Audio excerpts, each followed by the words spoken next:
Welcome back to the Bringing the Human Back to Human Resources podcast, the Replay series. I'm your host, Tracy Chernoff, and I'm thrilled to have you join us once again as we journey through the episodes that have topped charts around the world. In this podcast series, we're revisiting some of our most insightful, thought-provoking, and transformative conversations with industry experts, thought leaders, and practitioners. These episodes have made waves, sparking meaningful conversation and inspiring positive change throughout human resources. Whether you're a dedicated listener who's been with us from the start or you're just tuning in for the first time, the Replay series offers a chance to dive deep into the core principles that guide our exploration into HR practices. So get ready to rediscover the discussions that continue to shape the future of HR. Without further ado, let's step back in time and immerse ourselves into the podcast's top charted episodes. Let the replay begin.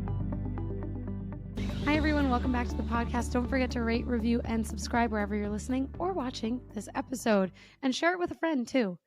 This week, I have Daniel Tolson on. He is going to share a perspective on emotional intelligence that we've not yet heard on this podcast. So if you think this is another episode on emotional intelligence and the same thing we've been talking about week after week, it is not. It is completely different. So let me tell you a little bit about Daniel before we jump into the episode. Daniel Tolson is a successful business coach and is regarded as Asia's #1 business coach specializing in emotional intelligence. He's helped many celebrities, self-made millionaires, and billion-dollar businesses to unleash new income levels. Daniel is also a former Australian champion wakeboarder, and he shares a story on this as well, so I think you're going to enjoy that. Daniel's inspiring journey actually began as a child from having a linear sequential learning disability to becoming a consultant to self-made multi-millionaires. Disability did not stop him from carving his way to his success. His experiences in life brought about a series of career highs, such as co-leading 17,000 plus cabin crews for Emirates Airlines, launching his own clothing brand, and building a global business that impacts more than 15,000 business people to accelerate and multiply their lives. Daniel's accomplishments are proof that there is no limit to what one can achieve and that it all starts with the right state of mind and a definite purpose. So without further ado, I will introduce Daniel and we will get started. I hope you enjoy this episode. Daniel, welcome to the podcast. Thank you so much for being here. I know you are in a totally different place than I am. So why don't you tell us where you are and who you are? Well, I'm from the beautiful place in the world called Taiwan, and we say we are the heart of Asia. So here in Taiwan, they call me an egg. I'm white on the outside and yellow on the inside. I love that. So I live on a beautiful island, and we're about 95% Buddhist. So for me, it's a very spiritual place. And around my home here, there's a lot of local gods, and we call them Tudigong, which means the old guardian of the land. So a very spiritual place. Wow, so I that's love where that. I reside. And how did I get here? Well, I got here because I met a beautiful Taiwanese woman. And that was back in 2009. And we were colleagues. We worked together. And then we had the same passions. And then my wife, after she fell pregnant and she was involved in an aircraft accident, she decided that she would come back to Taiwan. And then I had to choose. Do I keep working in my career, co-leading a team of 17,000 people, or do I choose family? And so if you want to know a little bit about me, it's family first. Family is really important. And I walked away from a very good career to make sure that I could be with my wife for the birth of our daughter. And I've been here ever since. So Taiwan's my home. Oh, I love that. I love a love story. And I know the listeners are going to really love your story too. And, you know, I can totally resonate with the family first motto, that family over everything. I love that. Well, amazing. I even build my career the same way. I love to wake up with my children in the morning. I love to take my daughter to school. I love to pick her up from school. Yeah. And tonight my wife said, husband, our daughter's almost 10 and the four of us are sleeping in the same bed tonight. And I said, I couldn't think of anything better. Oh, that's... you only get these little moments and they don't last for long. So if my daughter's going to be 10 soon, she's going to soon change her mind. But if I can just have these family cuddles for a little bit longer, that's what I want. But I also know it leads to high levels of emotional intelligence. So I do have a hidden agenda. Yeah, Right. It's like, oh, this all comes to fruition in my content. Thank you so much for this. No, I love that. Actually, it really, what you're saying here makes me, on a serious note, think about how, careers and the workplace and just the frontier of work and careers have changed so much, and that you can do both. And actually it's super commendable when people do both, because it's a lot of work, but hopefully gone are the days where you have to pick and choose between a career and family when you finally like get settled in the place where you settle. So I love that. I think everyone's just kind of looking for life to mean a little bit more than just work. And if it's not kids, you can bring your cat to bed. It's okay. Yeah. Yeah. Or your dog. Honestly, you can bring anything or anyone you want to bed. We're not going to ask too many questions. On that note, maybe we should jump into the reason why you're on the podcast here. And I'm really excited. I told you before we started recording that I've had a few conversations about emotional intelligence on the podcast. And one of the things that I really, really work hard to do is to give the listeners varying perspectives and different ideas, because we're not always going to agree and we're not all going to have the same perspective, which is the beauty of thought leadership, in my opinion. It's why you want to surround yourself with people who think differently from you and are different from you. So you have a very interesting perspective on emotional intelligence, and a perspective that's actually really opened my eyes. So why don't we start with your definition of emotional intelligence, what it is, and what we really need to know before we get started? When I grew up with entrepreneurs. So I didn't come from academic families. The first person in our family to have a degree was my brother's wife, and then my wife. So I grew Wow. up around very practical people. My mum was a hairdresser. My father was a farmer. So they were very simple people. However, simple doesn't mean simple. Simple can also be very complex, but the way they do things is simple. So emotional intelligence when I grew up was the ability to be street smart. Now, my father, albeit not educated, would have been making more money than a lot of educated people.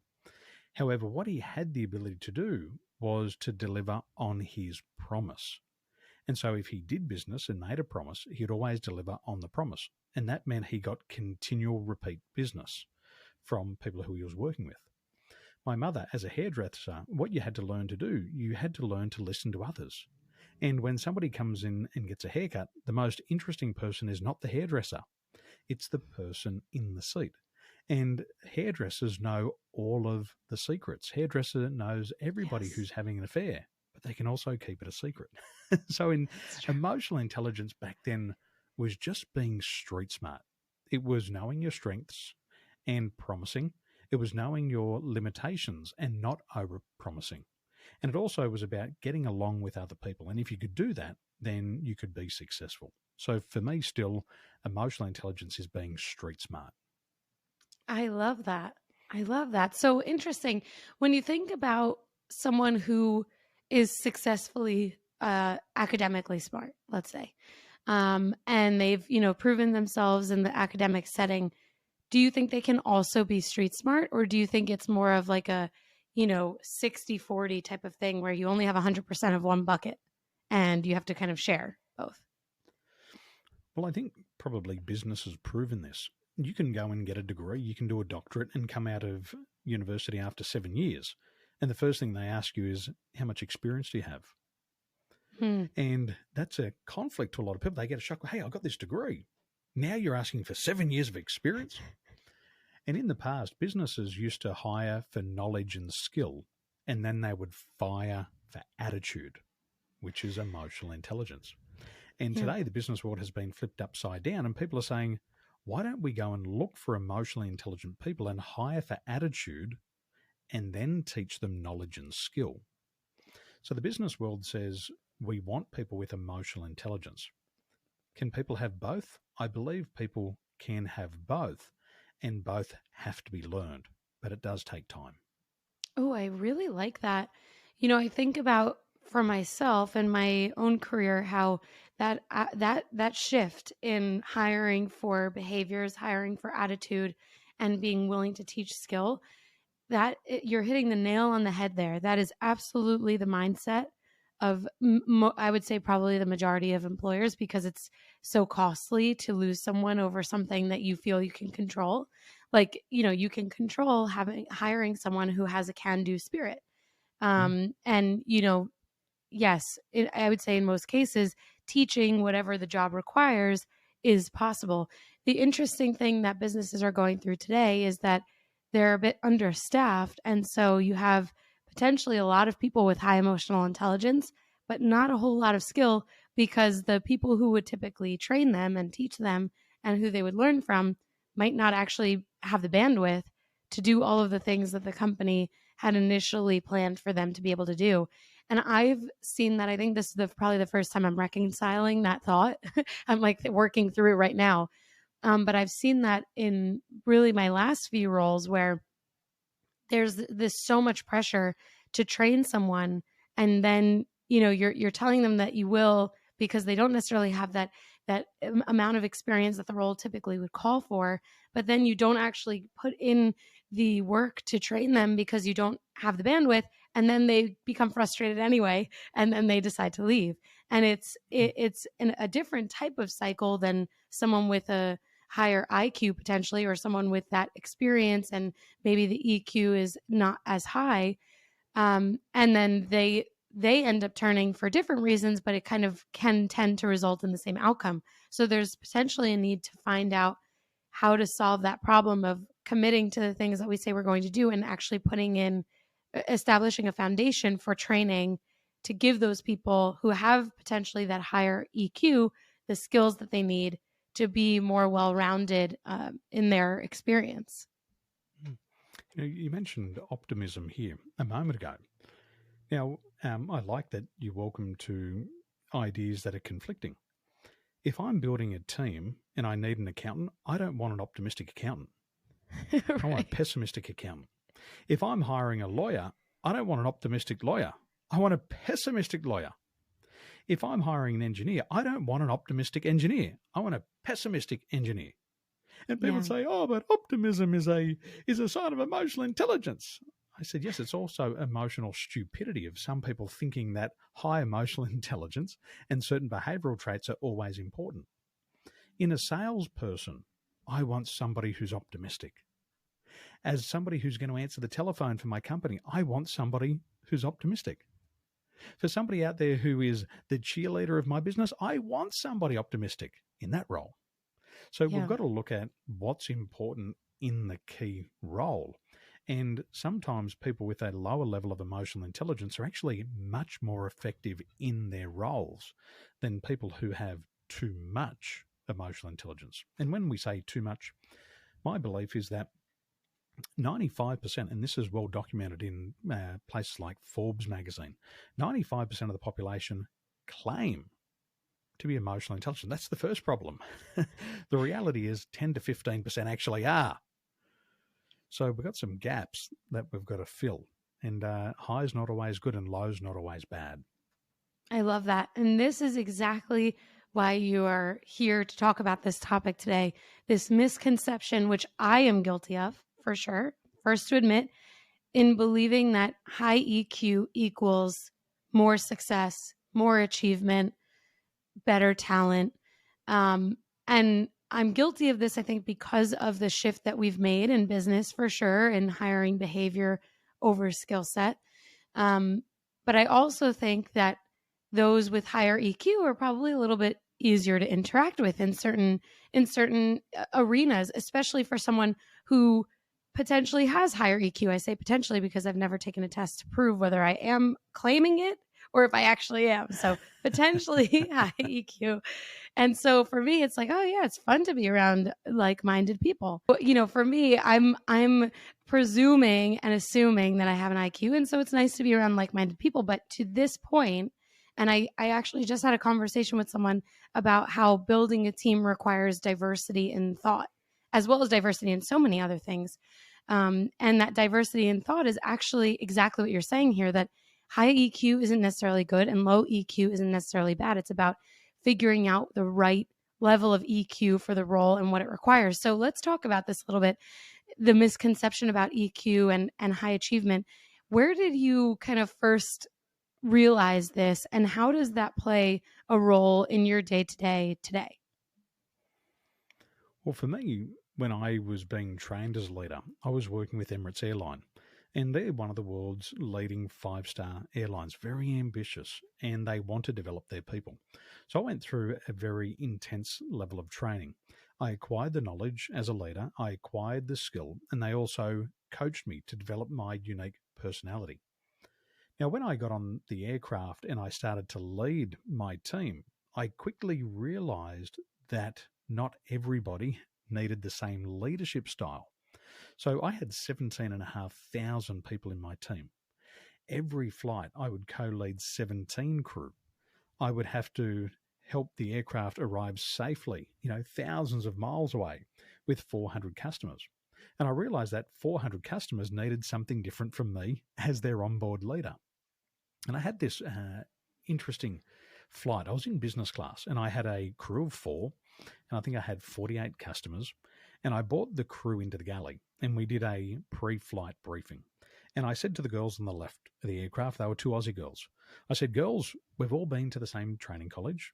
We're going to follow service routine 1. And if you follow the service sequence from top to bottom, then we'll deliver the perfect service. Do you know what to do? And they said, absolutely, boss. We'll follow the service sequence routine 1 from top to bottom. And I said, good, go out and do it. If you need support, let me know. Now I looked to my girls on the right-hand side and I said the same thing. This is what we're going to do. Service routine 1, follow it from top to bottom. If you do that, we'll have the perfect service. If you need me for anything, let me know, because I believe in autonomy. So the girls went out there. The girls on the left-hand side of the aircraft, the Aussie girls, they went out and they followed the service sequence. And the customers were smiling. They were happy and there was no complaints. Where the girls on the right-hand side, they were from Far East Asia. And after a couple of minutes, I pulled them back in the galley and I said, why are you serving desserts before the appetizers? And they're like, well, you said to follow the service sequence from top to bottom. And I said, well, at the top are the appetizers and down the bottom's the dessert. Let's start again. I said, there's the service sequence, go out, follow it from top to bottom. They went back out, the call bells are ringing, and the customer's saying, where are our main meals? Where are our drinks? And they've blown the service. And I started to think to myself, are these people just not listening to me or something? And I thought to myself, I better accept responsibility as a leader. And I thought, what do I need to do differently? See, the girls on the left-hand side of the aircraft, we were from the same culture, from the same region of the world. So I gave them an instruction that they understood. But then when I looked at my girls from Far East Asia, I realized that, oh my gosh, they come from a different culture. They need to be told what to do at every step of the way. They don't want to think for themselves in this situation. They want to be told what to do. So I quickly assumed responsibility before I blamed them for incompetence. I thought to myself, if a leader has incompetent team members, it's the leader who's incompetent. I remembered that from training college. So I said to the girls, let's do this. I want you to go out and do steps 1, 2, and 3 in that exact order. And as soon as you've done it, come back and report to me and tell me what you've done. They went out, bang, bang, bang, 1, 2, 3, did it perfectly. I said, good, now go do 4, 5, 6. And they went out, bang, bang, bang, 4, 5, 6. And I said, good, go do 7, 8, 9, bang, bang, bang. No customer complaints. All the customers are happy.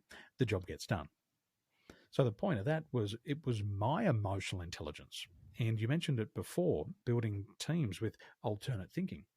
The role of empathy for the leader is to understand the political differences of the people and the regions of the world that they come from. And I was lacking in that in my early days as a leader. So I quickly learned, and then I had to have flexibility, which is another emotional intelligence skill of the leader, is to adapt, adjust, and respond to the environment. I love that story. I think, first of all, to have that many team members is incredible. And I don't know how many people can say that they have had 17,000 employees, were basically reporting in their reporting structure. So that presents one initial challenge. But what I like that you mentioned are the regional differences. I think as we continue to operate in this hybrid and remote first world, we're going to come in contact with many more people from across the world. I already think about in my own job today, I'm interacting with people who are based in India and based in Europe. And those regional differences do play a huge role on how we present to work. And in my experience, I've worked for French companies and Italian companies and American companies. And it's very true that actually there is also, on the opposite side for me as an American, a presumption from the company for, depending on the region that they originated, a presumption on a North American team. And that has always been a conflict on the receiving end, that, oh, well, we do things differently here in North America. We do things differently in the United States. And, it's absolutely true that the shoe can be on the other foot, that, well, it's different in Far East Asia. It's different in Australia, actually, as well, from compared to the United States. And it's certainly different even between the US and Canada. If we can all take a moment to step back and think, is any part of this my responsibility? And it probably is, to your point. Teams that maybe lack in competence are potentially a reflection of their leader, because there's so many things that we can get into there. But if you take a step back and you do some self-reflection, there probably are some adjustments that you can make on the individual level before, you go and roast your team in front of, the rest of the team. The other thing we should be aware of, just these cultural differences, and it comes to the emotional intelligence piece, is when you go to the Middle East, is you'll be in a negotiation. And you might be there as an individual, but if you're dealing with the Saudis or the Bedouins from Dubai, they might bring 3 or 4 people to the negotiation. And there'll be somebody there asking a lot of questions, doing a lot of talking. And the first thing you've got to realize is that's not the most important person in the room. When you're dealing with Arabs, the most powerful person is the person who sits in the corner and says nothing. Oh, I love that. So you've got to know that, albeit the talker, the mouthpiece is talking, don't address them. Address the person who's sitting silently in the corner. That's the powerful one. And again, that's political awareness. You've got to understand this when we're doing business across borders. Oh, I like that. And actually, it goes to, this is almost like hyperbole for EQ, that the person, and actually probably just like relationships in the workplace too, the person who is the loudest is not necessarily the one that's going to influence your experience the most, or that's going to be the most successful, because this is definitely something that has come up a lot in recent times. I think just from like the extroverted and introverted dichotomy and those types of conversations that are happening. I see it especially on LinkedIn, where it's like, you don't have to be the loudest in the room. Let other people have, their time in the sun. And this, I think that kind of points to this notion that just because there's someone who is taking up all of the airtime doesn't mean that they're actually, the ones that are in the power seat necessarily.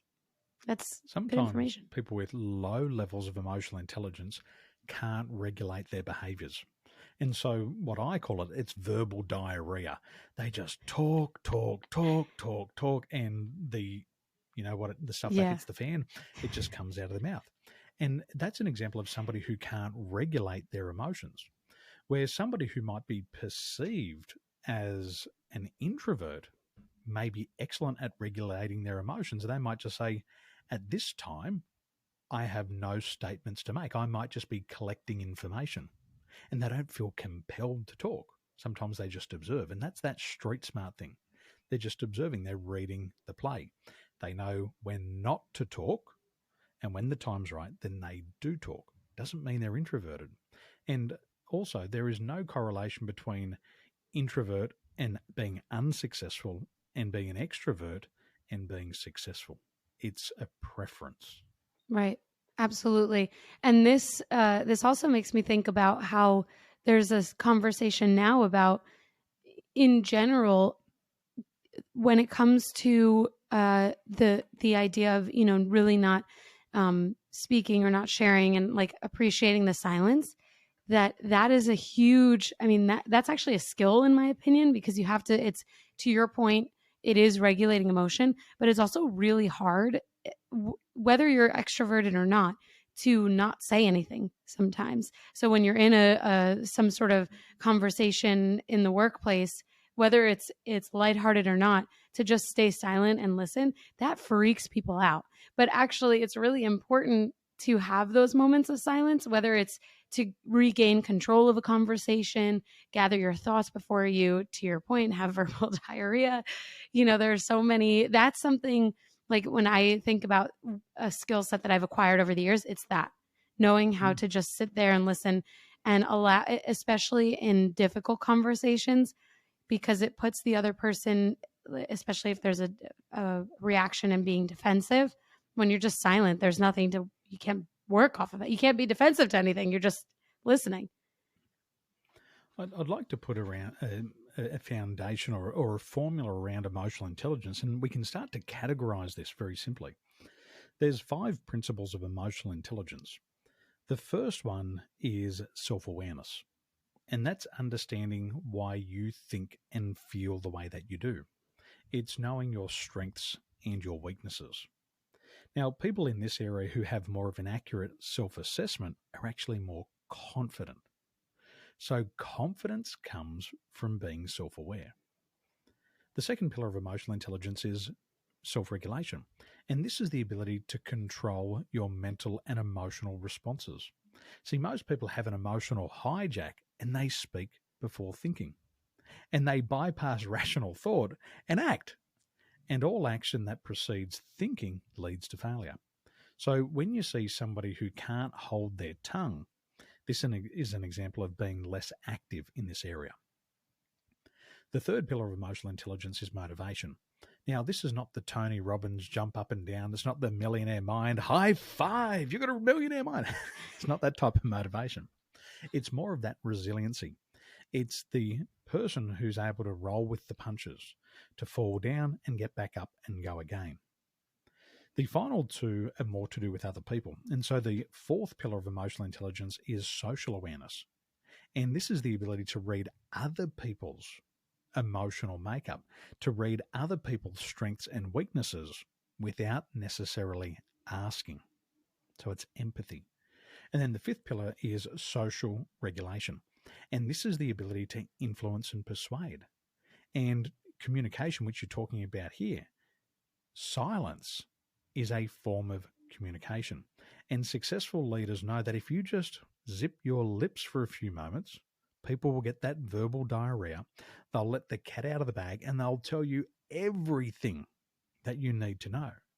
However, to make that happen, you've got to go back to self-regulation, and you've got to be able to control your thought and feeling impulses to create that space for people to talk. And so it all links in with one another. Yeah. Mic drop, right? There's nothing more to say. It makes so much sense. Yeah, we're done. All right. See ya. And one of the pillars that you've mentioned really draws out resilience as a skill set, as a pillar, part of the pillars for what measures emotional intelligence, or what enables someone to have some level of emotional intelligence. And I think resilience is probably the most important skill set when it comes to businesses and what they require in order to be able to pivot and adapt. Especially, we've seen this to be so true on like a global front, as we know from COVID. Those who have been able to be resilient, whether it's an individual or a business, are the ones that are still operating today. So I would love if you drilled down a little bit on that, and as far as like the importance of resilience goes, and how someone who maybe is not as resilient and feels super stressed or almost like dragging their feet in the mud when they have to be resilient, someone who maybe doesn't really appreciate change as much, how do they develop that skill set to be more resilient? I want you to think of these pillars of emotional intelligence like a waterfall, and it cascades down from self-awareness, down to self-regulation, down to motivation, down to social awareness, and down to social regulation. So the first pillar is self-awareness, and we have to understand our strengths and our weaknesses. We also have to understand which emotions we're experiencing at any given time. And so what I say to my clients is, if you can't name it, you can't tame it. And this comes down to understanding your personality style. Some of us are more impacted by anger. Now, a lot of people say, well, I'm not an angry person. No, you're not an angry person. anger is an emotion. It's not a personality trait. It's an emotion. Some people like me, I'm explosive with anger. I'll just snap. However, I'll let the anger out, and as fast as I snap, like I'll go off like a firecracker, boom, and it'll disappear.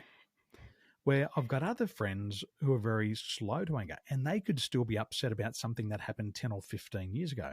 If I kissed their girlfriend 25 years ago, they're probably still angry at me, and they haven't told me yet. And they'll say, well, I'm not angry.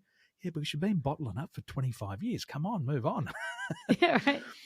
So if we can't name it, we can't tame it. So then once we name it, we then have to be able to regulate it. Now, talking about anger and emotional intelligence, a lot of people say, you can't be angry. Well, screw you. You can be angry and you're allowed to be angry. I'm a former Australian champion athlete. I'm competitive.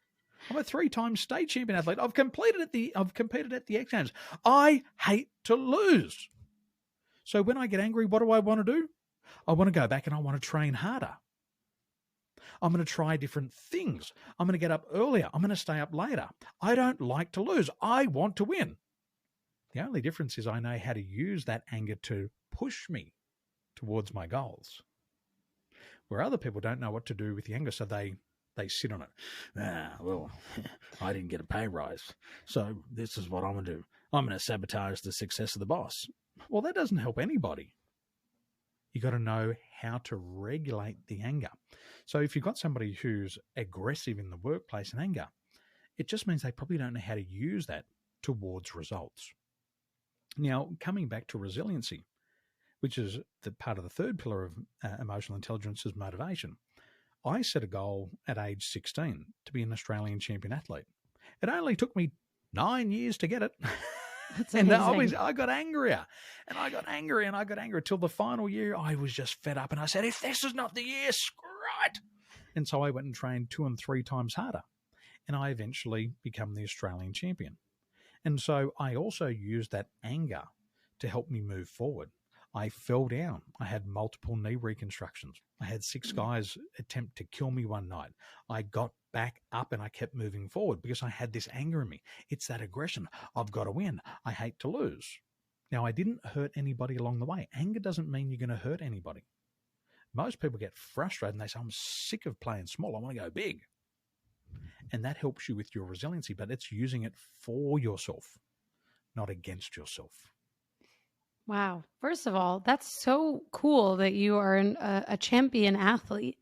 I mean, I think, first of all, you're right that leveraging your emotions to propel you forward is absolutely what probably underpins resilience for you. And I can imagine, I mean, I am the same way. And I also am an explosive, angry person. So I get over things really fast, but I really, I go through it really fast. I feel it really fast. And then I'm like, all right, so what's for dinner? But when I think about your story with your career in competitive sports, that it's really an analogy for, for a listener who maybe is not an athlete or has not been an athlete, it's an analogy for how you can overcome defeat in the workplace. And it's precisely that, because that was your workplace when you were competitive in your sport. And so, for the listeners who are trying to understand how they can, adapt to change better and be more resilient themselves, I think it does come down to, well, how are you reacting when something doesn't go your way? How are you walking away from a situation that maybe you perceive to be failure? I mean, life is not without adversity. And this is something that I really want to dig into just in general on my podcast, because I think with the shift in society and being much more homogeneous in the sense that we all have to have high EQ, we all have to want the same things for ourselves. We all have to go to college. We all have to have a trade. We all have to do this or that. And it's like, it's almost, I don't know if it's social media that has created this hyper visibility of what every single other person is doing in the world, but we don't all have to be the same. We don't all have to speak about a certain topic, care about a certain topic, know about a certain topic. Certainly we should know our histories, but it's such a growing pain to me. I think that's what it is, that, as a society, we've zoomed forward into having all of this knowledge about one another. And now we don't necessarily know what to do. Do we stand up for this? Do we not stand up for that? Do we, promote this? Do we not promote that? Do I go to college? Do I not? And so this approach in being so similar, everyone having a high EQ, for example, as we're talking about today, can really prevent us from adapting to change. And I say that because I think when we have these moments of adversity or things that, potentially are failures, we think that there's no room for that. There's no room for adversity. Why is the boss telling me that I'm not doing the right thing? They're not doing the right thing. But all this does is like spew a lack of self-awareness and a lack of accountability. When life is meant to have adversity, there's never been in the history of the world, as far as I'm aware, has there ever been a moment in time where someone didn't have an adverse reaction or an adverse experience or failure? And the quicker we realize that adversity is part of life, I think the faster we'll be able to deal with those moments of challenge and be resilient to them. And this is something I've been like silently sitting on this idea, and I'm just getting it out. So it's a little rough around the edges, but people, I really think anyone listening to this, it is okay that you and your boss don't get along sometimes. It is okay that you're not always happy at work. Adversity is part of life. I remember one of your American presidents said, "We're going to the moon." Now that's optimism. And somebody who's going to the moon and super optimistic and overly optimistic, they can become drunk on optimism. And so what they fail to do is they fail to think about the consequences. But then you get these other people in life who are more pessimistic. But so your pessimistic person tends to get punished in the workplace. Oh, come on, can't you be more optimistic? No, don't ask me to be more optimistic. I want to be pessimistic. Because if I'm pessimistic about your ability to go to the moon, I'm going to start to ask questions about your mission. I'm going to ask questions that you haven't considered. I'm going to play the role of the devil's advocate, and I'm going to get you to think of all the negative consequences and the chain of events that could happen of you trying to put a rocket into outer space. And I'm going to save lives. Now, is that valuable? Highly. So valuable. So we've got to have the yin and the yang. I know a lot of people say, when it's freezing cold outside and it's snowing, oh, gee, I can't wait for summer. But what happens in the middle of the summer? Oh, gee, it's hot outside. I can't wait for winter. You can't have one without the other. You got to have both. I'm the eternal optimist. And when I set my goal to become an Australian champion athlete, I just assumed I was going to do it overnight. Why? Because I'm setting a goal. I'm Daniel. I can fly to the moon. It took me 9 years. Now, my over-optimism set me up for failure for 9 years, but my optimism helped me continue and pursue that goal for 9 years. So the question is, was my emotional intelligence high or low? Well, it's debatable, because you might say, well, his optimism was high because he set a big goal, but you could also say his optimism, his emotional intelligence could be low because he was overly optimistic and he might have set himself up for failure. Maybe if he had a little bit more emotional intelligence, he might have put different time frames on it. So there's this yin and yang at play, and a high level of emotional intelligence, some people can get drunk with optimism. And this is the leader who sets goals too big too soon. And they set their team up for failure. So is that a skill that you want to reward in the workplace? Sometimes it's nicer to have that leader who's more doubtful, more pessimistic, and say, you know what, this is not possible under these circumstances. Why don't we set the goal smaller? And then we can do something that we're absolutely guaranteed of and build our confidence up along the way. Shouldn't we reward that as well? Wow. I love that.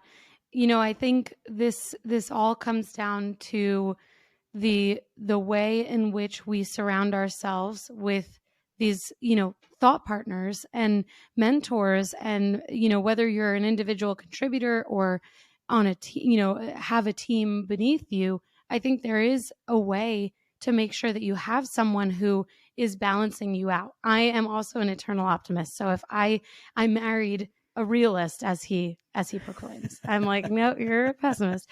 But he's like, no, I'm a realist. So I prefer actually engaging in conversation with my husband about things that for me feel, like I'm always like, I'm going to do this, I'm going to be this, and I'm going to do that, and I'm going to, start this. And he's like, well, what about XYZ 1, 2, 3? And I'm like, oh, I didn't think of that, and I don't want to think about that, and just let me have my moment. But actually, to your point, there's so much value in that. And I think that for all of the listeners, they're probably at the stage in this conversation in their mind saying, oh, yeah, that's me. Or no, I'm the person that plays more of the devil's advocate because I'm not quick to just say, okay, let's do it, or let's have this lofty goal.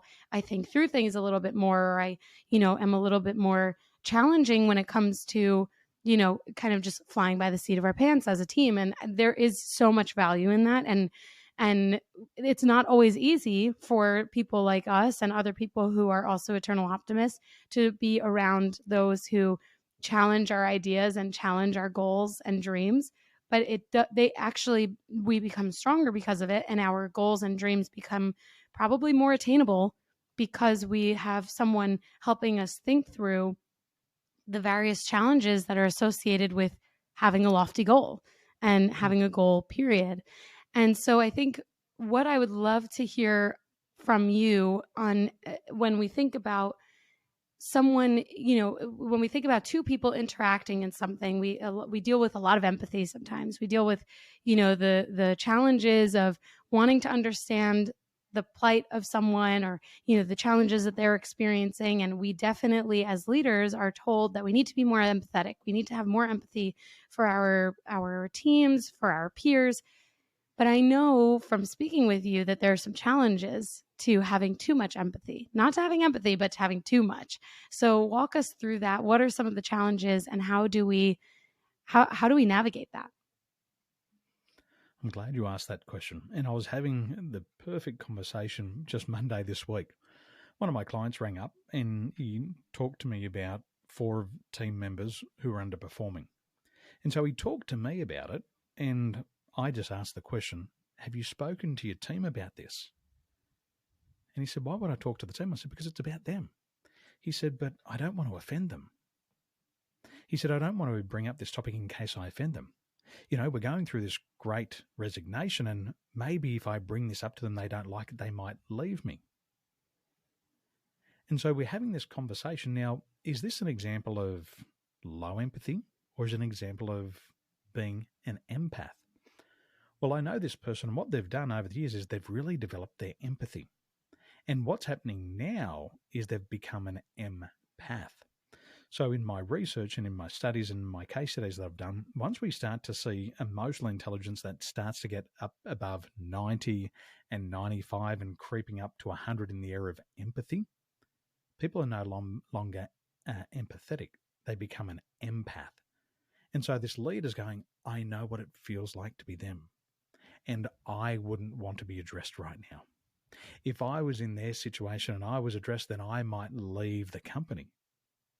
So this high emotional intelligence is now working against him. So what would be better in this particular situation is to bring that emotional intelligence level down below the average and just be direct with people. See, what I've learned with business is every underperformer knows they're underperforming. Everybody knows. Mm-hmm. And so sometimes you've just got to shoot them straight between the eyes and say, hey, you are not going to like what I'm going to say.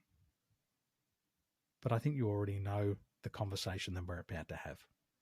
And you just hit them right between the eyes. And so sometimes you've got to bring that empathy level down and just be honest and straight with people and not get caught up with your own emotions. You've got to be able to push your emotions to the side. So what was he going through?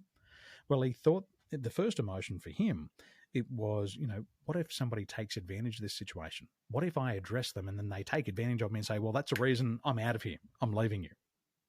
See, he couldn't regulate that emotion. So we've got 2 things happening here. Self-empathy and his ability to regulate his own emotions. He lost that in this situation.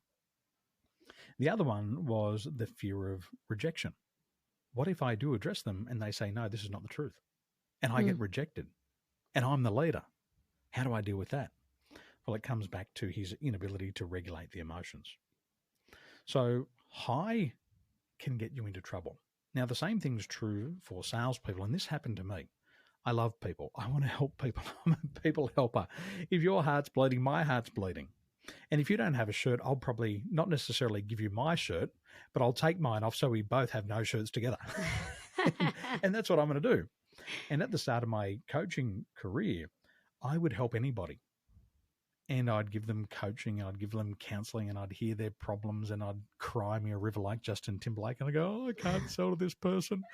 I've been in this situation. I've been unemployed. I've had no money. And then I say, I'm so sorry. I can't help you. And you know what they're doing? The next day, they're purchasing a training from my competitor who's got the worst ethics and values in town. And then I realize I just did somebody a disservice because of my overactive empathy gland. Empathy gland, I love that. And then I'd look at my competitor who's got no empathy, but he's making millions of dollars. And I think to myself, how does that work? He's getting rewarded.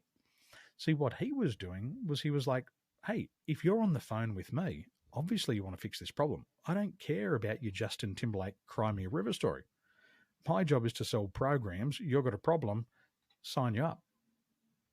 So in sales, if the empathy is too high, we listen and buy into all the objections, and we don't do what we're supposed to do, which is to help the person.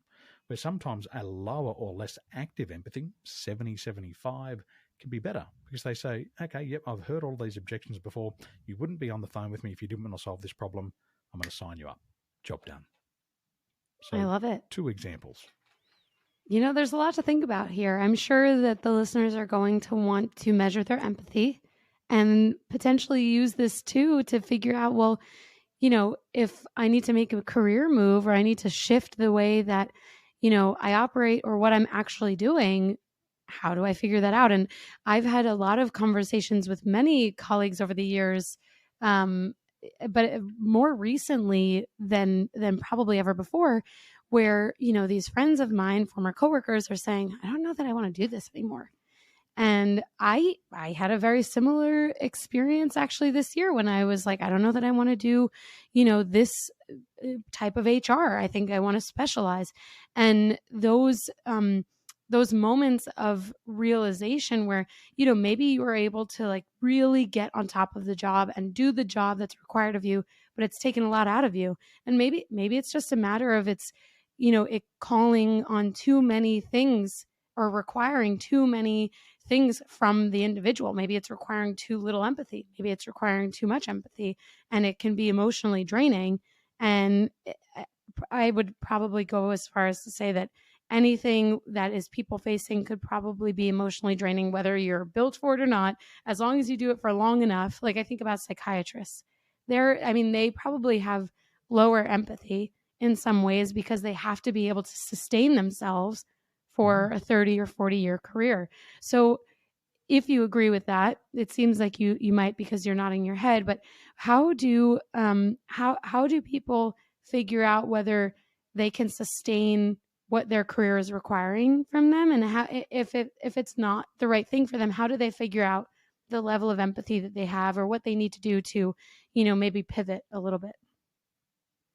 It's just like weight loss. You got to jump on the scales first. Yeah. You got to weigh your levels of emotional intelligence, and there's many different ways that we do it. My wife and I, in our business, we use a series of assessments, but we also use artificial intelligence today. One of the most accurate ways to measure your emotional intelligence today is to do a 360 review on your emotional intelligence. So I had a very high-performing salesperson come to me and say, I just can't make the money that I want to make. And I looked at him, and my first assessment was he would have a low level of emotional intelligence. Just my first assessment, because I've seen thousands of people in this position before. However, I don't want to tell him. He's got to decide and learn this for himself. So I said to him, how many in your team? He said, I've got 30 people in my team. And I said, well, what we should do is we should do a 360-degree review of your level of emotional intelligence. So what I want you to do is I want you to think of 10 people's names in your organization, 5 people who like you and 5 people who hate you to review your emotional intelligence. And he's like, oh, but what if the bad ones say that it's not all that good? And I said, that's what you want. Yeah. You want the reality. And I said, then I want you to get 5 of your customers to review your levels of emotional intelligence. Now, we had, I think, a total of 15 people, plus him, 16 people, complete an assessment to review his emotional intelligence, 360 degrees, and there's no names in the report, so it's all private and confidential. Now, when the levels of emotional intelligence came back, his average emotional intelligence based on his personal rating was around about 67%. In comparison to the composite of all the other people, their emotional intelligence score came in at about 78%. Wow. So he could not see himself how others saw him. He looked down upon himself and he was more critical on himself, overly critical on himself. And then he realized, he said, Daniel, he goes, this is so true. Everybody gives me feedback and say, I should be making $250,000 a year. You've got what it takes to succeed. You should be one of the number one salespeople. He says, but all the self-talk in here is 180 degrees opposite to that. And all he had to do was have that confirmation that people perceived him as being more emotionally intelligent for him to believe in himself. And within, I would say, about 12 to 18 months, he was one of the top performers in the entire business. Wow. And it was that awareness piece. He started to have a look at what were his strengths. Yes, he did work on his limitations, but he played to the strengths. And what we say in emotional intelligence is what you focus on grows. So if you have some key strengths in emotional intelligence, you've got to play to those strengths. And if you focus on the strengths, they become bigger. Don't worry so much about your limitations, because if you focus on that, that grows and becomes bigger. You just position yourself where you need to be. So what could be an example of that?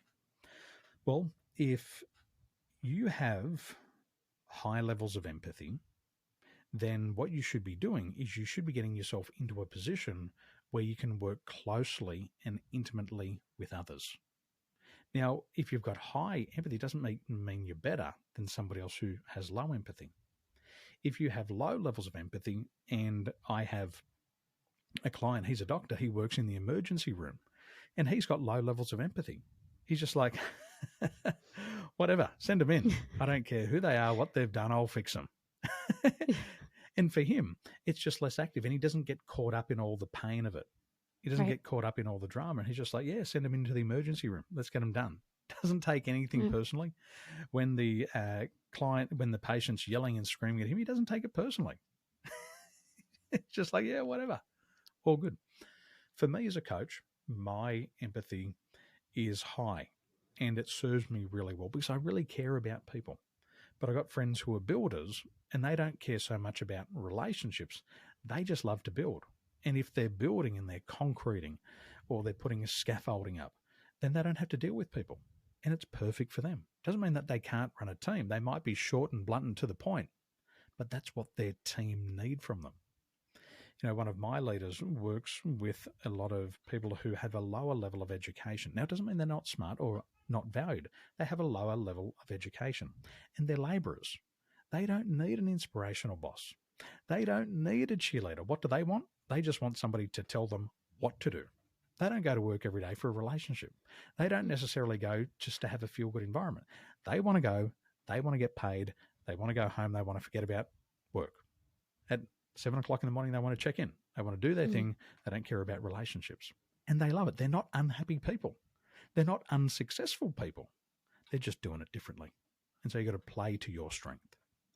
I love that. I don't think there's any better way to say thank you for coming on the podcast than ending it there. I mean, you've given me and I'm sure all of the listeners a lot to think about. And like I said in the beginning, I mean, having you on to really almost counter what I've talked about on this podcast, what other guests have also talked about on this podcast, I think is helpful. It doesn't mean that that perspective is wrong. I think it just gives us a different perspective to think about and evaluate. And I think some of these key points that we talked about, that high EQ is not necessarily good and low EQ is not necessarily bad. Being an terminal optimist isn't necessarily good and being a pessimist isn't necessarily bad. And then, being extroverted isn't necessarily good and being introverted isn't necessarily bad. And being okay with accepting that we are all going to be different compared to others. And that is okay. And that is part of this, adversity comes with life speech and monologue that I had before, which is that it is absolutely okay for us to all be a little bit different or completely different, and that there is so much value in having those differences, just like there's value in having you on the podcast to really challenge the way that we have thought about EQ up until today. So thank you so much for being here and sharing your stories and your words of wisdom with us. Always a pleasure, and thank you for listening. And there's what did my mum say? There's 1,000 different ways you can skin a cat. I don't even want to know one of them. Don't do that. I love cats. Yeah, I don't even want to know the one way. But we will thanks, Mom. We'll go with the analogy. Tell us, Daniel, then where the listeners can find you and connect with you. Come and connect. I have a website, danieltolson.com. And from my website, danieltolson.com, then you can find me on Facebook. We've got a beautiful group there called Accelerate and Multiply, and there's a ton of free resources. I wrote a book the other day. I'm just about to finish publishing it off, and it should be on my website in the next couple of days. And it's about leadership in times of rapid change. It's a free book. I'm going to share 8 key ideas, including emotional intelligence, on how you can navigate through these uncertain times. Amazing. And I will share all of those links, as always, in the show notes. Thank you so much for being here. It's been a pleasure, and I'm sure we'll chat soon. Hey, just before you go, don't forget to subscribe to this show so that you are the first to hear when an episode drops each week. And maybe leave a 5-star review and a comment about how much you loved this episode. Plus, if you have someone in mind who would really enjoy this episode, make sure you share it with them. Thank you so much for tuning in, and I will see you next week.